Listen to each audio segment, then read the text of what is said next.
आणीवाणी toll नाक्यावर phone करायची ताकद ज्या नेत्यांनी दिली ते आपले आदरणीय जयकुमार गोरे भाऊ यांचं नाव घेऊन आता आम्ही या भाषणाला सुरुवात करतो। खरं म्हणजे या कार्यक्रमानिमित्त उपस्थित असणारे संस्थेचे चेअरमन आमचे मार्गदर्शक आदरणीय अरुणाबा असणारे सर्वजण आज अतिशय चांगल्या पद्धतीनं आपण जसं प्रशांत दादा सांगितलं आता की आचारसंहिता लागल्यामुळे थोडस लवकर भूमिपूजन करावं लागलं तेव्हा एका नेत्याने सांगितलं म्हणला पिपाणी वाजवत होता काल म्हणला मला 50 लाख रुपये निधी एका खासदाराने दिले। 50 लाख रुपये कुठं आणि 50 कोटी कुठं? 50 कोटी रुपयाच्या निधीचे भूमिपूजन उद्घाटन करायचं भाग्य आम्हाला लाभलं ते आमच्या नेत्यामुळे लाभलं। मला आज या ठिकाणी सांगायचंय की आपण प्रत्येक निवडणुकीत खासदारकीला आपण आदरणीय रणजितदादांच्या पाठीमागं म्हणजे भारतीय जनता पार्टीच्या पाठीमागं आपण उभा राहिलो। त्यानंतर आमदारकीला आपण आदरणीय भाऊंच्या पाठीमागं म्हणजे भारतीय जनता पार्टीच्या पाठीमागं उभा राहिलो।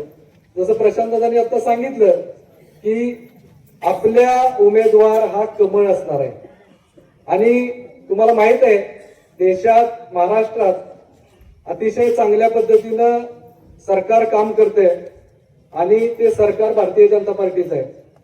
आदरणीय राज्याचे मुख्यमंत्री देवेंद्र फडणवीस साहेब हे लोकांसाठी चांगल्या पद्धतीचं काम करत असताना आपल्याला हजारो कोटी रुपयाचा निधी देत असताना आपल्याला आपले सर्व पाण्याचे प्रश्न या ठिकाणी संपवत असताना माझी आपल्याला विनंती आहे की आपण येणाऱ्या आता इलेक्शन तर लागलेच आजच तारीख डिक्लेअर झाली 5 फेब्रुवारीला मतदान होणार आहे तर माझी आज विनंती आहे तुम्हाला की भारतीय जनता पार्टी आणि आपले नेते आदरणीय जया भाऊ चांगल्या पद्धतीने काम करत असताना आपण उमेदवार कोण आहे हे न बघता आपल्याला स्थानिक स्वराज्य संस्थेच्या जिल्हा परिषद पंचायत समितीच्या निवडणुकीत यावेळी आपल्याला कमळाला म्हणजे भारतीय जनता पार्टीला निवडून आणणं हे आपलं काम आहे। मी पाठीमागच्या कार्यक्रमात पण सांगितलं की एवढ्या प्रकारचा विकास होत असताना आपण या लोकांच्या पाठीमागे आपण राहायला पाहिजे। मला खरं आज कुणावर टीका करायची नाही पण काही लोक विसरून जातात की सगळीकडे भारतीय जनता पार्टीचीच मदत असते। एक नेता म्हटला परवा दिवशी मला विचारा तुम्ही माझा भाऊ नगरसेवक झालाय आणि मी काय पाकिस्तानात राहतो रे मी पण साताऱ्यातच राहतो ना कशाच्या जीवावर झालाय रे कुठल्या पक्षानं तिकीट दिलं तुझा भाऊ तिथं नगरसेवक झाला हे सांग ना। सांगायला लाज वाटते का? भारतीय जनता पार्टीचं नाव घ्यायला लाज वाटते? ज्या देवेंद्र फडणवीसांकडे तिकीट मागायची तुम्हाला लाज वाटत नाही तर नाव घेताना कशाला लाजता तुम्ही? आणि माझी विनंती आहे वहिनी यावेळी काही झालं तरी भारतीय जनता पार्टीचा कमळ चिन्हावरचा उमेदवार हा सातारा जिल्हा परिषदेत जायला पाहिजे। त्यासाठी तुम्ही जे सांगाल ते करायला आम्ही तयार आहे। दिवस रात्र आम्ही काम करू पण मी तुम्हाला आज सांगतो एवढा राग काय आपण काय एवढ्या रागाने बोलतो की लोक स्वाभिमानाची भाषा करतात आणि कुठं करतात जाऊन कुकुरवाड गटाच्या स्वाभिमानाची भाषा कुठं जाऊन करतात? सिद्धेश्वर कुरोलीत त्यांनी खासदारकीला त्यांचा स्वाभिमान गहाण ठेवला अकलूजच्या मोहिते पाटलाकडे, आमदारकीला यांचा स्वाभिमान गहाण ठेवला पैशीच्या प्रभाकर गारगेकडे आणि ह्यांनी आपल्या स्वाभिमानाची भाषा शिकवायची हे कदापि भारतीय जनता पार्टी सहन करणार नाही। मी तुम्हाला आज सांगतो मी भारतीय जनता पार्टीचा युवा मोर्चाचा जिल्हाध्यक्ष आहे एका चांगल्या पदावर मी काम करतो।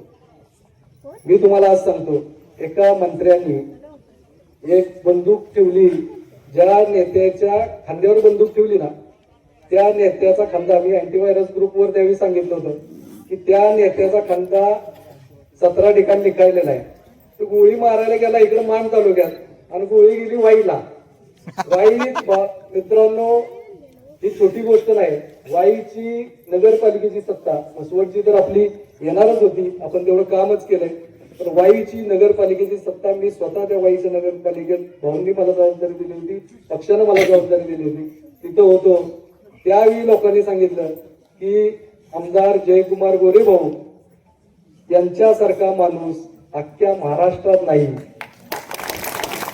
मानमधनं येऊन वाईतल्या लोकांना ताकद देऊन वाईत आपला नगराध्यक्ष झाला. एक सीट आपल्याला कमी पडत होती, उपनगराध्यक्ष पण आपलाच झाला. आता ते तिथला मंत्री विचारते काय झालं नेमकं, भाऊंचं का माझ्याबद्दल गैरसमज झालाय. हा म्हणला आता तुम्हालाच माहित आहे, एवढीला तुम्ही आला होता आणि तुम्ही निकाळलेल्या खांदेवाल्याच्या खांद्यावर बंदूक ठेवली, त्यामुळे तसं झालं. आणि बोलता बोलता ते म्हणले की मी लोकांना मोठं केलं, मी कार्यकर्ता मरून दिला नाही, मरायच्या स्टेपला आला तर चमच्यानं पाणी पाजलं. अरे आमच्याकडे चमचा नाही, आमच्याकडे विहीर आहे आणि त्या विहिरीतनं आम्ही सगळ्या लोकांना पाणी पाजतो. आणि ज्यावेळी आमचा नेता बाहेर पडतो ना बाहेर, त्यावेळी आमच्या नेत्याच्या गाडीच्या पाठीमागं 100 गाड्या असतात, 100 त्या भाड्याच्या नसतात, कार्यकर्त्यांच्या असतात.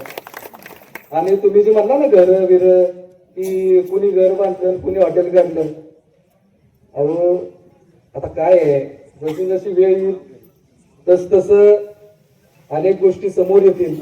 तर तुम्ही काय केलं, तुम्ही कुणाला गाड्या विकल्या आणि त्या गाडीची किंमत 23 लाखाने विकली 27 लाखाच्या दिला, ते काही लोकांना माहित नाही का. आता लोक काही दूध पिळी राहिले नाहीत.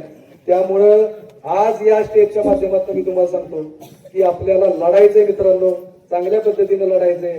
आणि कुणीही उमेदवार असो, आज मी सांगतो कुणीही उमेदवार असो, आपण जीवाचं रान करून काम करायचं आणि भारतीय जनता पार्टीचा जिल्हा परिषद सदस्य म्हणून आपल्याला पाठवायचं आहे.